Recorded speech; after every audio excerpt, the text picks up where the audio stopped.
La petite sœur des pyjamasques.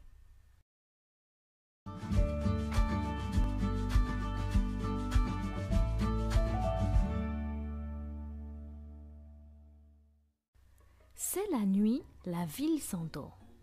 Au perché sur les toits, les pyjamasques veillent encore. Tandis qu'ils sont là, arrivés sous la lune, ils assistent soudain à une scène peu commune. Une immense horde de cigognes survole silencieusement la ville. Plume au vent, bec en avant, allons chercher les enfants, murmurent les gracieux volatiles. Les pyjamasques sont enchantés par ce spectacle. D'où viennent-elles? Où vont-elles? Et surtout, que font-elles? Se demandent les trois héros. Bibou a déjà sa petite idée et s'envole pour rejoindre le groupe de cigognes.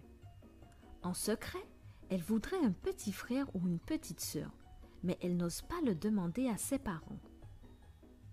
Peut-être pourra-t-elle leur amener un bébé avec l'aide de ces grands oiseaux blancs. Bibou vole très haut, de plus en plus haut, mais elle ne voit pas les cigognes. Le vent rugit de plus en plus fort, ça devient bigrement dangereux. Soudain, notre héroïne est soufflée par le passage d'un avion.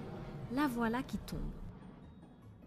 Heureusement, une paire de pattes la rattrape et l'aide à se rétablir. Bibou se retrouve au milieu d'une véritable maternité volante. « Alors, ma petite, ne devrais-tu pas être au lit à cette heure-ci » lui demande une des cigognes. « Que viens-tu faire si haut dans la tempête ?»« Je voudrais avoir une petite sœur ou un petit frère, mais je ne sais pas comment faire. Pour ça, je ne peux pas t'aider. Nous autres cigognes sommes responsables de la livraison, pas de la fabrication, répond l'oiseau. Suis-nous, on va te reconduire chez toi. Pendant ce temps, échouée sur un pic de montagne, une plantation de choux carnivores s'agite. Les hideux légumes grognent, ils sont très jaloux des cigognes. C'est injuste, c'est nous les choux qui devrions livrer les nourrissons, pas ces sales oiseaux pleins de plumes. Mais personne ne nous fait confiance. Tout ça parce qu'il arrive qu'on perde un bébé sur le trajet ou qu'on en mange un sans faire exprès. À propos, vous n'auriez pas comme un petit creux, vous tous ? Demande l'un des légumes. Un bébé à manger, un bébé à manger, réclament alors les autres. À cet appel, l'ogre chou, un terrible chou volant, se dresse de toutes ses feuilles et tous se mettent à acclamer leur champion. D'un battement d'ailes inquiétant, l'ogre chou traque les cigognes dans le ciel nuageux. Soudain, il surgit en hurlant pour leur flanquer une trouille bleue. Complètement effrayée, une des cigognes lâche son bébé. L'ogre chou pique alors vers le bas pour récupérer sa proie. Mais Bibou est plus rapide et sauve le bébé avant que le monstre n'ait pu l'attraper. « Va-t'en, espèce de grosse salade, il n'y a rien pour toi ici. » L'ogre chou est vert de colère. « Puisque c'est comme ça, je vous ramène tous les deux au peuple chou, et par la peau du cou. Je serai doublement récompensé, dit la créature en poursuivant les enfants. Depuis les toits, Yo-Yo et Glu-Glu ont assisté à la scène.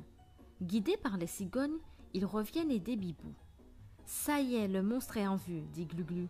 « Prêt pour le grand saut » s'écrie Yo-Yo. « Largage de pyjamasques » crient les cigognes. Les deux valeureux héros ne reculent devant rien. Pour sauver le bébé et leur ami Bibou, ils n'hésitent pas à se jeter sur l'ogre chou. Malheureusement, ils le ratent et tombent dans le vide. Pas de bol. Il y a au moins une chose que vous ne risquez pas de manquer, c'est le sol, dit l'ogre chou en ricanant.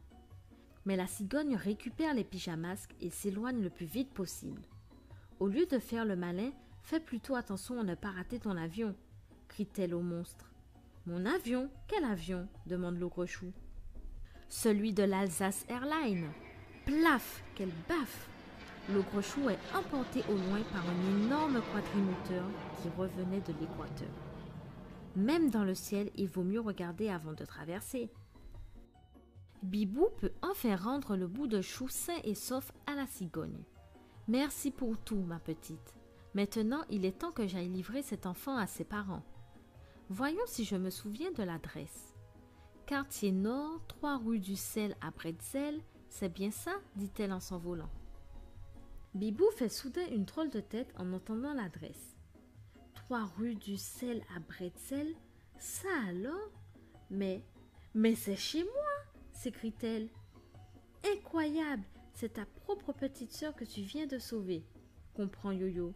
Un grand bravo. Va vite mettre un sucre à ta fenêtre, Bibou est tellement heureuse. Vous m'avez aidé à la sauver, alors c'est un peu votre petite sœur à vous aussi. Alors que les pyjamasques sont joyeux, l'ogre chou revient vers eux en boitant. Dites, et moi, vous auriez une idée où je pourrais aller maintenant? Si je retourne sur la montagne aux choux, ils vont me transformer en soupe. Tu cherches un nouveau métier? Lui répond Yo-Yo. On a peut-être une idée pour toi, mais ne nous joue pas de vilain tour cette fois. Depuis cette nuit-là, les choux carnivores pouvaient voir passer l'ogre chou et lui crier « Espèce de traître! Ouh !»